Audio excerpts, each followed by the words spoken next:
నీతులు చెప్పేవాడు నీతిగా ఉండాలి. అది నీతి అనుకుంటే అతని డిక్షనరీలో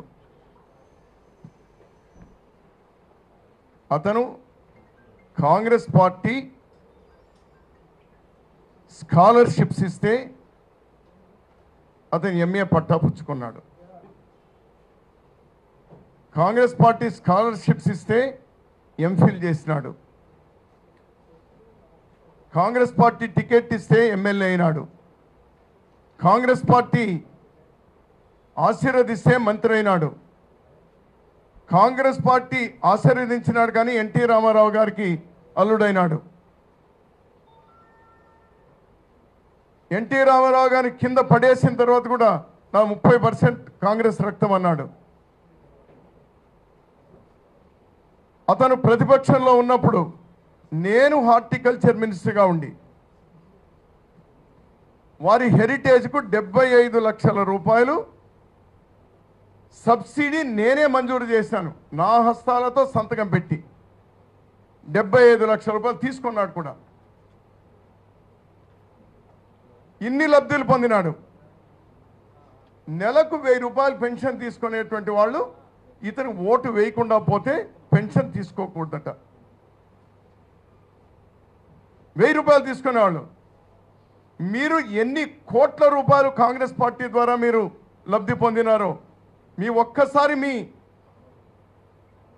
స్థాయి ఎంత పెరిగిందో, 2 ఎకరాల నుంచి ఎంతవరకు పెరిగిందో, మీరు ముంతలో పాలమ్మే దగ్గర నుంచి ఇంటింటికి ముంతలో పాలమ్మే దగ్గర నుంచి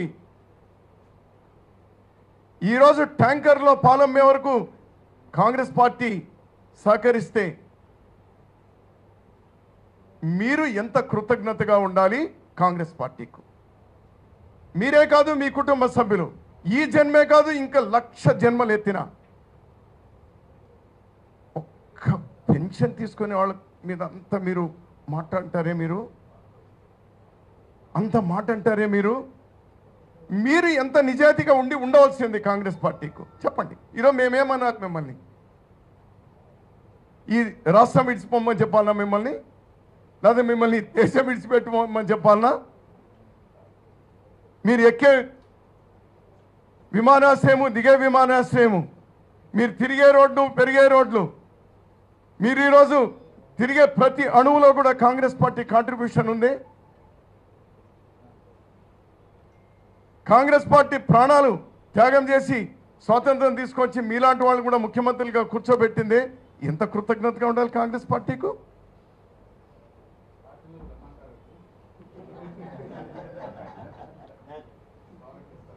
నేనేం పిలవడం లేదు.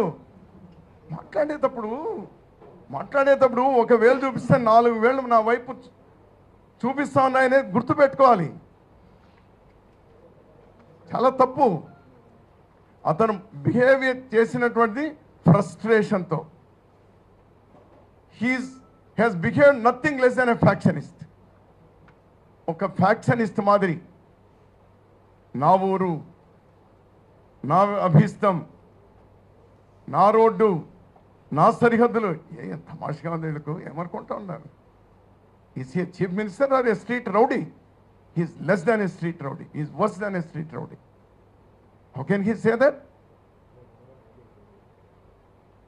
దీన్నే ఎన్టీ రామారావు గారు అయితే అనేవాళ్ళు ఖండ కావరమని. మాకు మాటలు రావు కానీ అతను ఉంటే ఖచ్చితంగా చెప్పేవాడు ఎంత ఖండ కావరం అని. ఇప్పటికైనా క్షమాపణ చెప్పడం ప్రజాస్వామ్యంలో మంచిది. అతని మంచిదో కాదో కానీ ఇప్పటికైనా క్షమాపణ చెప్పడం గౌరవంగా ఉంటుంది. ఎవరైనా ఏదైనా పదాలు తూలనాడొచ్చు, పదాలు కొన్ని దొరలొచ్చు, కానీ దాన్ని రెక్టిఫై చేసుకునేటువంటి వాడే లీడరు. ఈరోజు కమలమ్మ గారు శాసనసభ్యులుగా ఉన్నారు. కేంద్ర ఎస్సీ కమిషన్ మెంబర్గా ఉన్నారు. అది కేంద్ర కేబినెట్ ర్యాంకులో ఉన్నారు. 5 సంవత్సరాలు ఎమ్మెల్యేగా, 5 సంవత్సరాలు 3 సంవత్సరాలు కేంద్ర ఎస్సీ కమిషన్ మెంబర్గా చాలా ఎఫెక్టివ్గా పనిచేసినారు. భారతదేశంలో దళితులకు జరుగుతున్నటువంటి అన్యాయాల మీద, అక్రమాల మీద ఆమె వాళ్ళకు అండగా ఒక కాన్స్టిట్యూషనల్ హెడ్గా నిలబడ్డారు. ఈవెన్ మన దగ్గర కూడా అమరావతిలో కూడా దళితుల భూములన్నీ కూడా యథేచ్ఛగా లాక్కునే ప్రయత్నం చేసినప్పుడు కూడా వారి ప్రయత్నం చేసినారు. She is a known Dalit leader. She was a professor. బాగా చదువుకున్నటువంటి వారు.